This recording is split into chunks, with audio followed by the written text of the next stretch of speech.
नमस्कार, मैं सुनीता कथा मंथन में आप सबका स्वागत करती हूँ। कथा मंथन में आज सुनिए बकुल कथा का 25वां अध्याय। बकुल कथा के आगे के अध्याय आपको हमारी प्लेलिस्ट से मिल जाएंगे। लिंक आपको एंड स्क्रीन पर मिल जाएगा। इसके अलावा अन्य उपन्यास स्वर्णलता और प्रथम प्रतिश्रुति का भी उपन्यास का लिंक आपको हमारी प्लेलिस्ट से मिल जाएगा।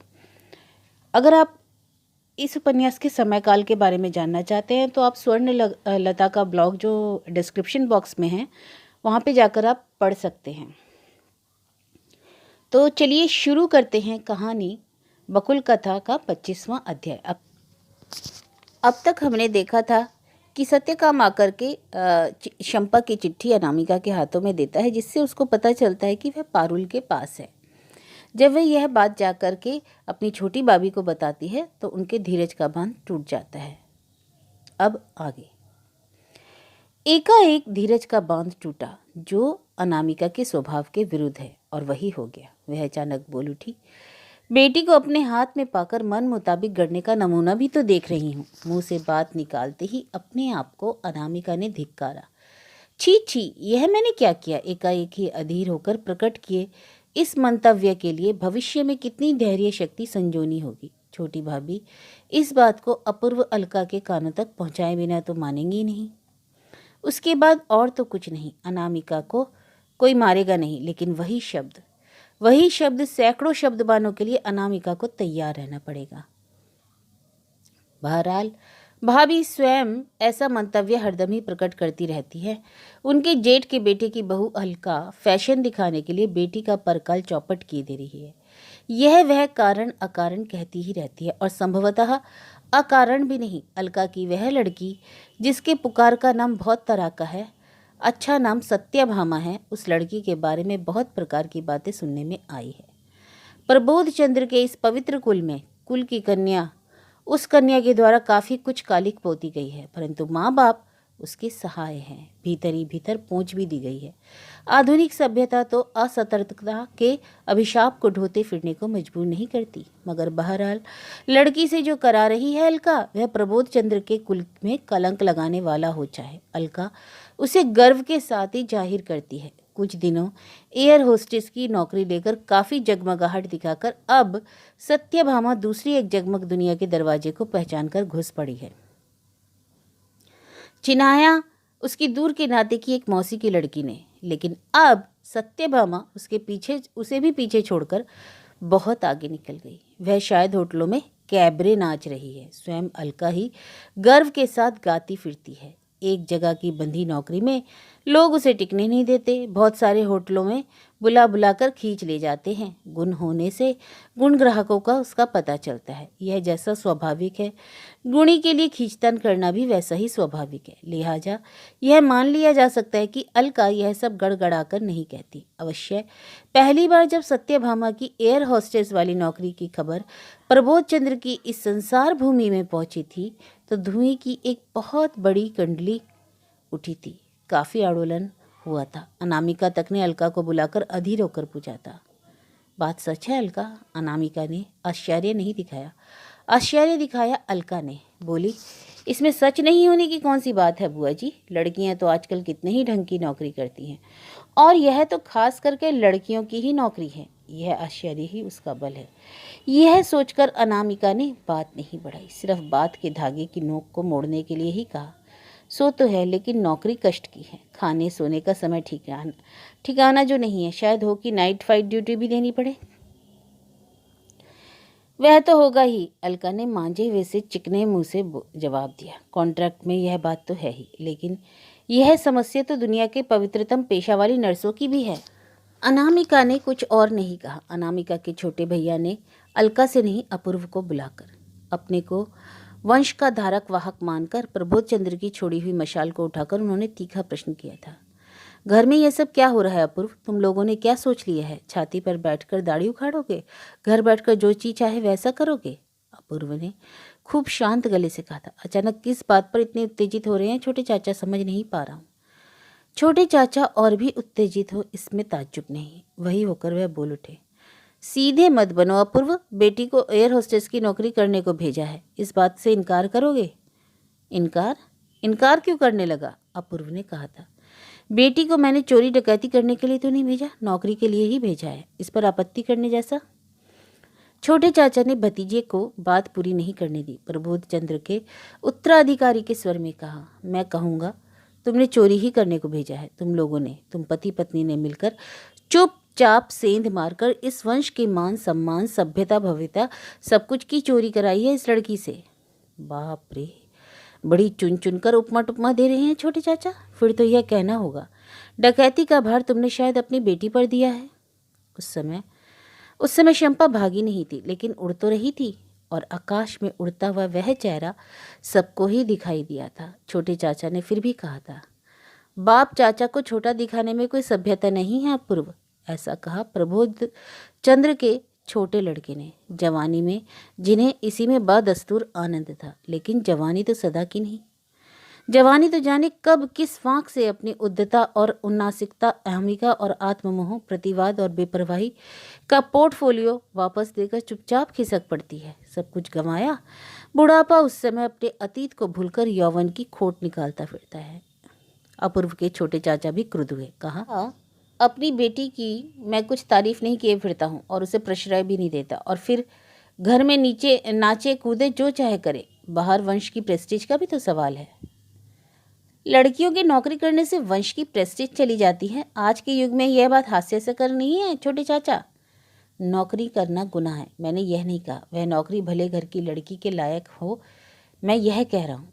अलका कहीं आसपास ही थी। वह आपड़ी और आहिस्ता से बोली, यह बात यहाँ कहीं सो कहीं बाहर मत बोलिएगा छोटे चाचा, बल्कि पूछताछ करके देखें जो लड़कियाँ वहाँ हैं कैसे घर की हैं।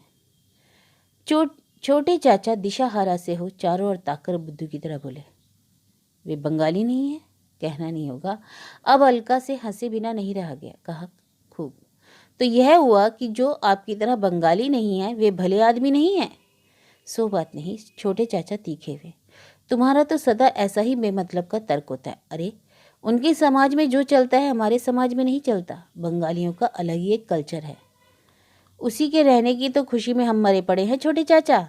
कभी के मरकर भूत हो गए, कल्चर की शव साधना कर रहे हैं। मैं यह सब नहीं मानता।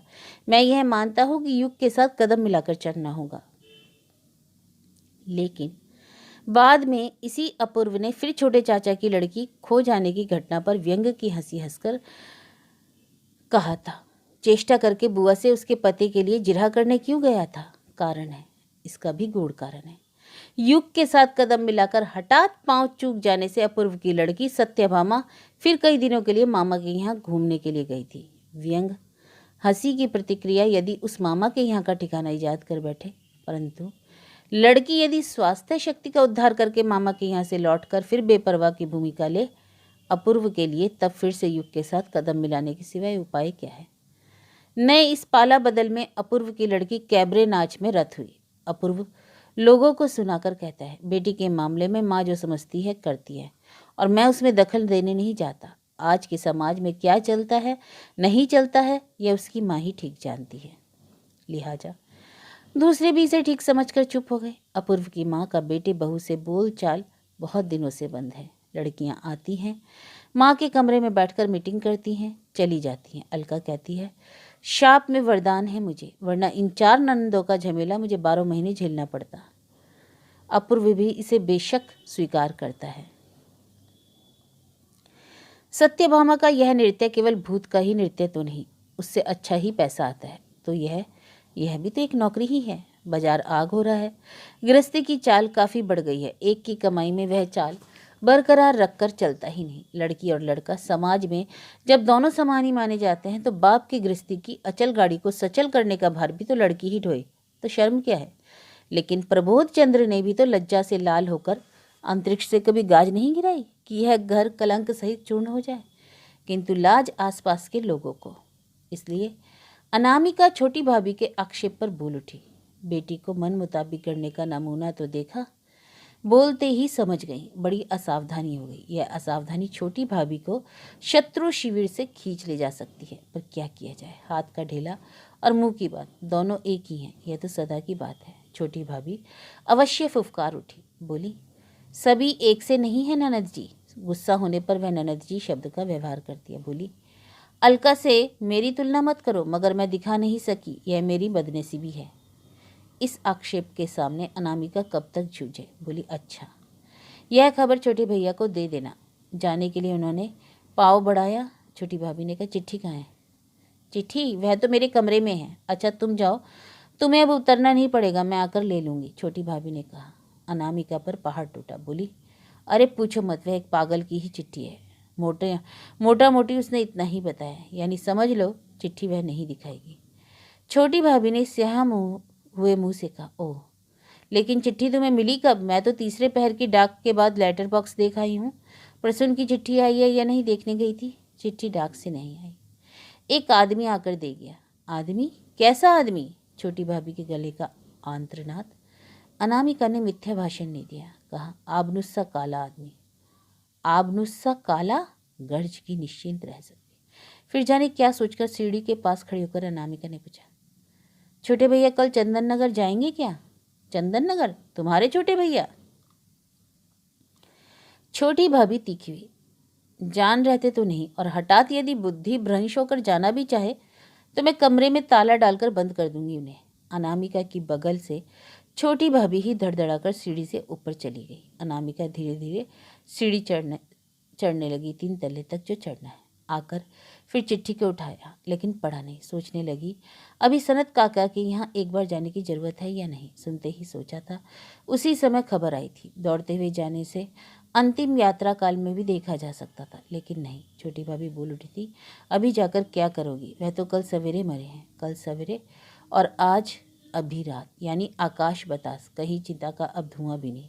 नाहक की दौड़ धूप से क्या लाभ? पर कल या परसों किस लिए? शोक में निरुदा को दिलासा देने के लिए या कि अभियोग करने के लिए? अनामिका को खबर क्यों नहीं थी? अनामिका पागल नहीं है कि यह धृष्टता करने जाए। नहीं जाए तो क्या होगा? मरने की खबर सुनकर भी एक बार नहीं आई। इस आक्रमण से बचने के लिए? पहले माने बहुत पहले होने से शायद ऐसा करती अनामिका। उस समय अपने को त्रुटिहीन करने का एक बचकाना मोह था उन्हें।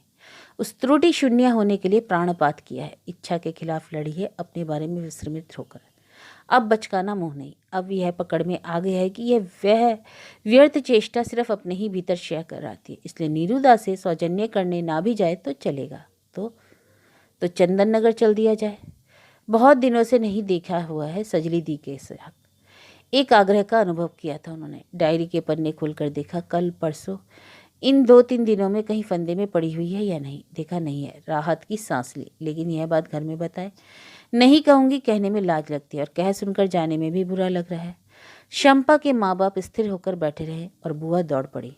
लड़की को सहारा देकर बर्बाद करने की यह एक और बहुत बड़ी नज़ीर रहेगी। छोड़ो, क्या किया जाए। लेकिन इस समय जरा कहीं जाने के लिए भी मन व्याकुल हो उठा।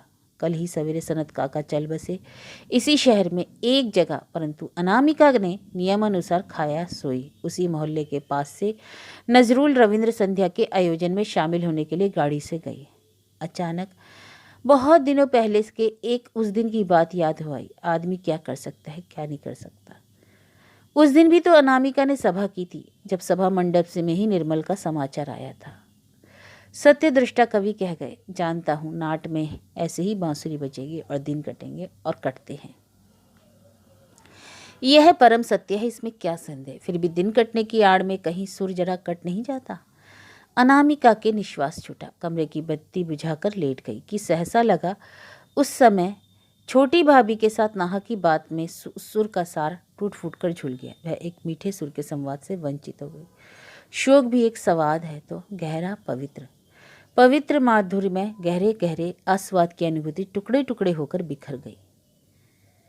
पारिवारिक जीवन में कुछ ऐसी बातें हैं जिन्हें नहीं चाहते हुए भी किए बिना उपाय नहीं करने से पारिवारिक कानून भंग होता है।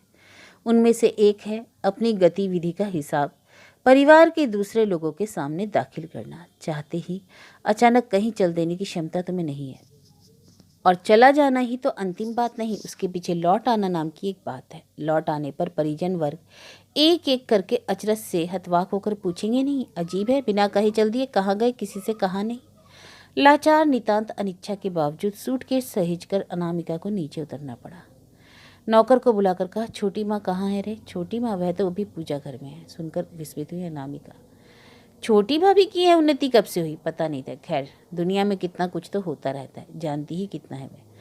उनकी यह एक अजीब जिंदगी है, न घर की न घाट की। इस घर में है पर इससे मानो सम्यक संपर्क नहीं, चूंकि यथारीति यथा समय दूसरी गृहस्थी में जाकर प्रतिष्ठित नहीं हुई, इसलिए अनामिका मानो एक बढ़ती हुई वस्तु की तरह यहाँ अपने को दबाए बैठी है। आ जन्म के लिए स्थान, किंतु जन्मगत अधिकार कब जो चला जाता है। औरतों के जीवन में यह एक भयंकर कौतुक है। अच्छा, घर का कोई लड़का यदि अविवाहित रहता है, ऐसा तो बहुत ही होता है, वे भी क्या केंद्रच्युत होकर बढ़ती बन जाते हैं। सोचते सोचते फिर दुतल्ले पर चली आई अनामिका। छोटे भैया के कमरे के सामने खड़े होकर आवाज दी, छोटे भैया। छोटे भैया ने जवाब नहीं दिया।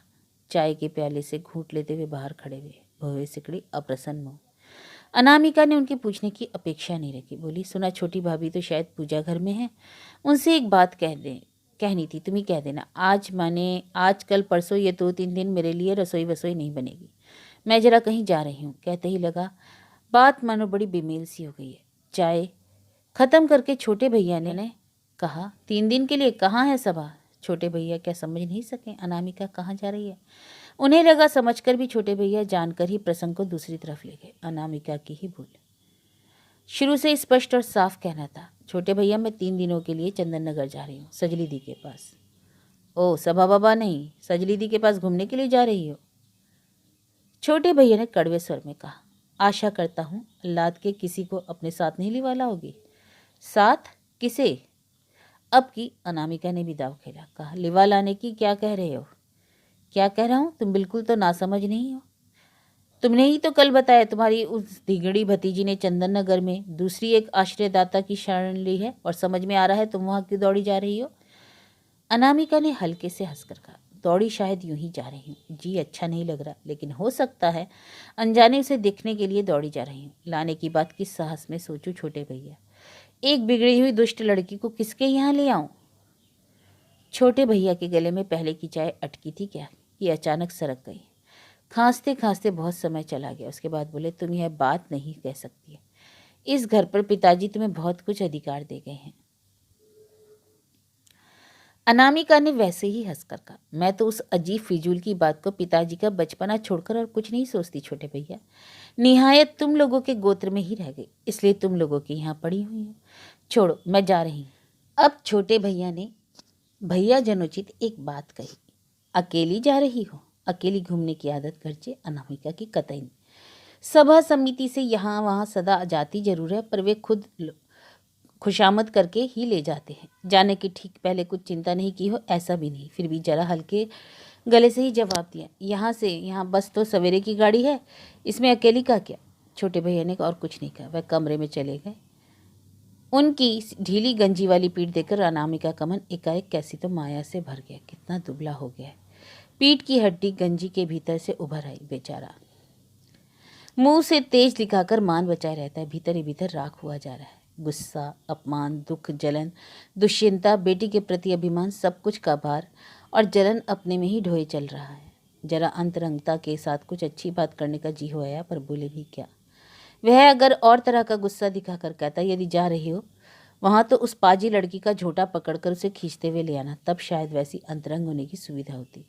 लेकिन यह किंतु और शायद आदि सदा ही चित्त की चंचलता का कारण होने के सिवाय और किसी काम नहीं आता।